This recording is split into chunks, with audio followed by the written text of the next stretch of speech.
So the yeas are 47, the nays are 53. The motion is not agreed to. Mr. President. The senator from Louisiana. Mr. President, we just spent 13 hours doing motions. Does the senator want to call up his amendment? Mr. President, I call up my amendment 2772 and ask that it be reported by number. The clerk will report. The senator from Louisiana, Mr. Kennedy, proposes an amendment number 2772 to amendment number 2360. Mr. President, we just spent 13 hours on motions to commit. I'm not blaming my Democratic colleagues because we had to agree to it. But anybody with a brain above a single-cell organism knows that a motion to commit has no chance of passing. So basically, we've been standing around for 13 hours. We might as well just been standing around sucking on our teeth. Now, I'd like to ask for order in this chamber. At least we can have that. There'll be order, please. Mr. President, in this bill, $1 billion is set aside to be spent by September 30th, 2027 to carry out the Defense Production Act. That's it. That's all there is. Now, I'm not a big fan of government-directed industrialization. Government-directed industrialization is when government, with its superior instincts and infallible judgment, decides to pick winners and losers in the private sector. This business gets some money, but you, Ms. Businesswoman, you can't have the money. I'm against that for two reasons. Number one, it's immoral. It's unfair to people who don't get the money, the gift from government. And number two, when government does it, when it picks winners and losers. Now, I was against it in the prior administration. And just recently in my committee, subcommittee, we had a hearing where the prior administration handed out $90 billion in the last 76 days of its administration in gifts and loans to entities in the private sector. And I raised fresh hell. And now we're about to do it again. $1 billion. Now and that's all it says, $1 billion to be spent, period. Now, I have been told that the Secretary of Energy and the Secretary of the Interior are going to decide in their unfettered discretion who's going to get this money in the private sector. And they are both two good men. I know that both of those secretaries, I voted for them. They are total ballers. I love them to death. But when I'm in Washington, I live by this adage: trust in God, but tie up your camel. Trust in God, but tie up your camel. This bill will say they can give these gifts and grants to whomever they want, but Congress has to approve them. Now, about, an hour ago, I got a call from one of my supporters, Mr. President. And you know what he said to me? He said, Kennedy, for your own good, you need to pull down this amendment. You have to pull down this amendment. Kennedy, for your own good, you have to pull down this amendment. And you know what I told him, Mr. President? I said, Scooter, there are only two things I have to do in this world: be cool and die. And I'm not pulling down this amendment. It wasn't right when it was done in the prior administration. It's not right now that we're in charge. This is Congress's job, and by God, we ought to do it, and I reserve my time. Hey everyone, welcome back to the channel. If you're new here, I'm your host, and this is where we break down the most important political conversations coming out of Washington with clarity, context, and balance, no spin, no shouting, just reasoned analysis based on facts, policy, and democratic principles. Today, we're reacting to a particularly spirited Senate exchange involving Senator John Kennedy of Louisiana, Senator Bernie Sanders of Vermont, and Senator Tim Scott of South Carolina, all debating Amendment 2772 related to the Defense Production Act, DPA. Let's dive in.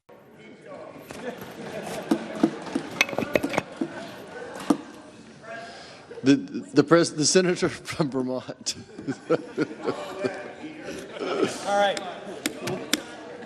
I support the Kennedy Amendment. but not for the reasons my friend from Louisiana does. I think that there should be some flexibility and there should be some governmental policy that helps our industry. And I do agree that the president should have some power. What I do not believe is that the Congress should be powerless. And that's what we have become, ceding our Article I authority to a chief executive, and I don't care whether it's a Republican or Democrat. The most important branch is the Article I branch because we are the closest to the people. And how is it that we have in this bill $1 billion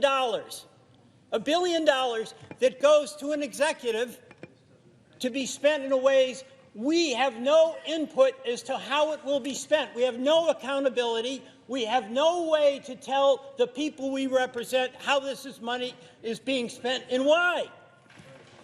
Mr. President, I believe that the biggest threat we have to this democracy is the failure of this Congress to assert its authority and accept its responsibility to make the decisions that the Constitution says is our obligation to do, and that starts with the power of the purse. I support the man from Louisiana in his amendment. I yield the floor. Mr. President, how much time do I have? Mr. President, I understand my esteemed colleague and I disagree. Okay. The senator from Louisiana has 30 seconds, and the senator from South Carolina has 4 minutes. Thank you, Scooter. I'm Mr. President. Mr. President, I appreciate my colleague's support. I don't mean any disrespect to anybody. But this town operates on two wrongs, don't make it right, but they do make it even. It's time that Congress have a say in how the money's being spent. And this doesn't say the money can't be spent. It just says Congress gets to approve it. Mr. President, I really like my good friend from the great state of Louisiana. And Scooter's cousin Bubba called me recently. And I got to tell you that there's no doubt in my mind that the importance of the Defense Production Act is undeniable.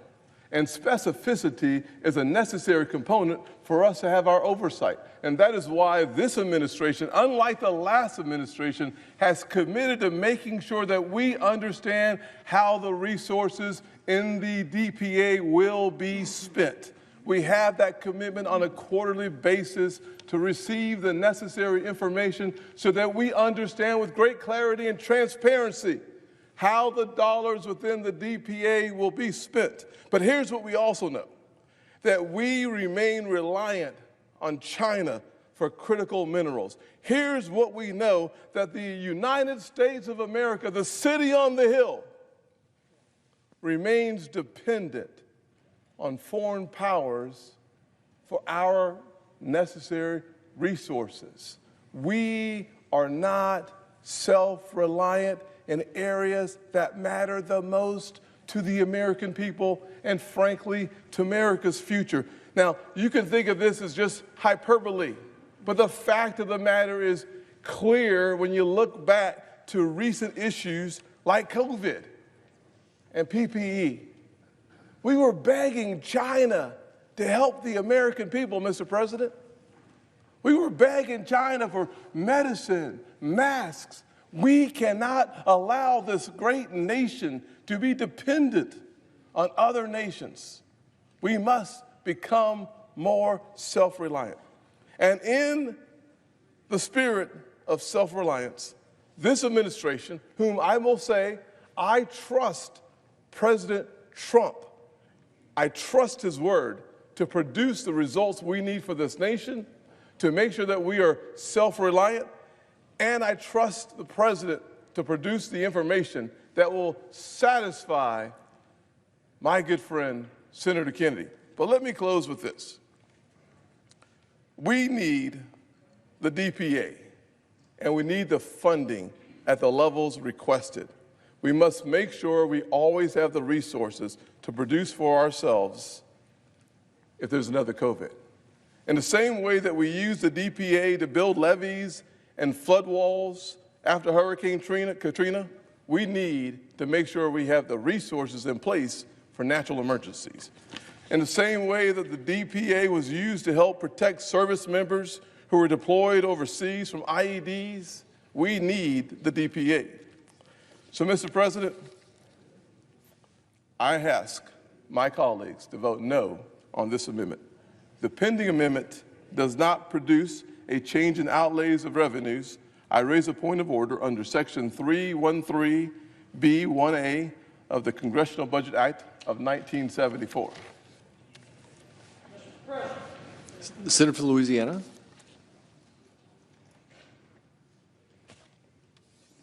Excuse me, Mr. President. Take your time. Thank you, sir. Pursuant to Section 904 of the Congressional Budget Act of 1974, I move to waive the point of order, reminding the body that I'm not striking the spending, I'm just asking Congress to approve it. And I ask for the ayes and nays. Is there sufficient second? There appears to be. The court will call the roll. Ms. Also Brooks. Ms. Baldwin. Mr. Banks.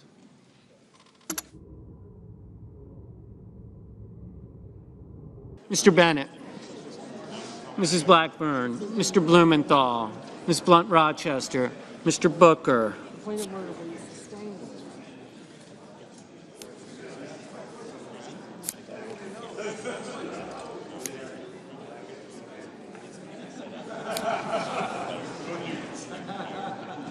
Mr. Bozeman. Mrs. Britt.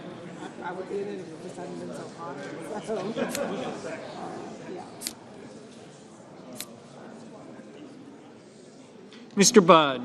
Ms. Cantwell. Mrs. Capito. Mr. Cassidy. Ms. Collins. Mr. Coons. Mr. Cornyn. Ms. Cortez Masto.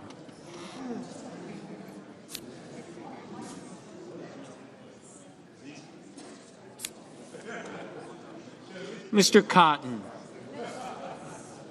Mr. Kramer. Mr. Crapo.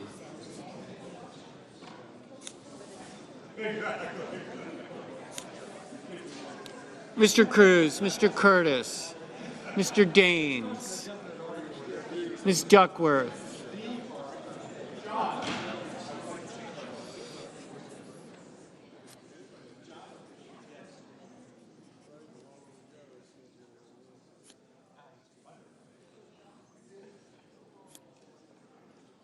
Mr. Durbin,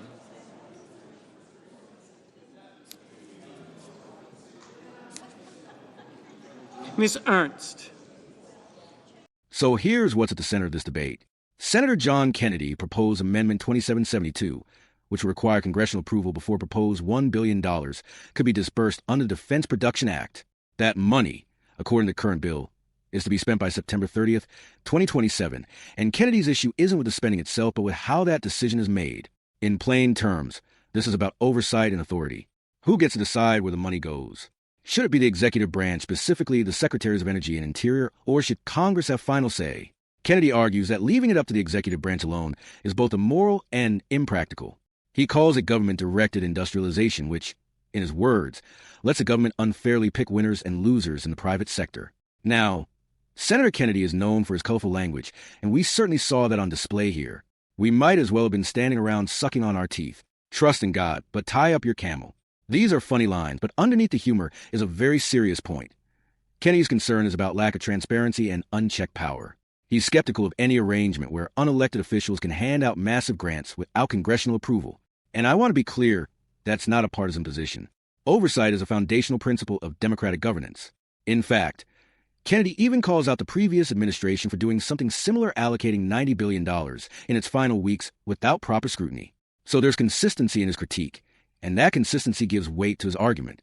What's especially interesting is that Senator Bernie Sanders, a Democratic socialist, supports Kennedy's amendment, though for entirely different reasons.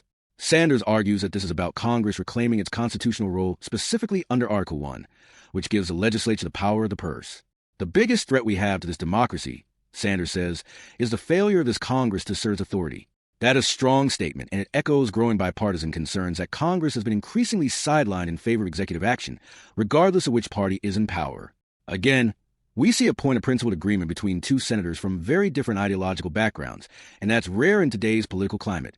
On the other side, you have Senator Tim Scott, who opposes the amendment, but not because he supports unchecked executive authority.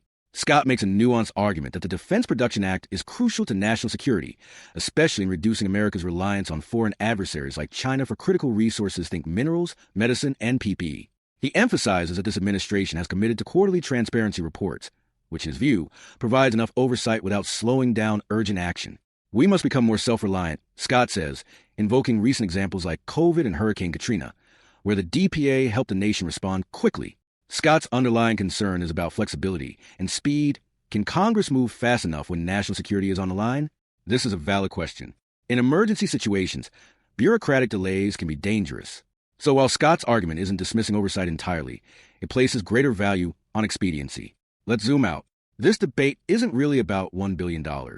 It's about a broader institutional conflict between congressional authority and executive discretion, and it reflects a long-running tension in American government.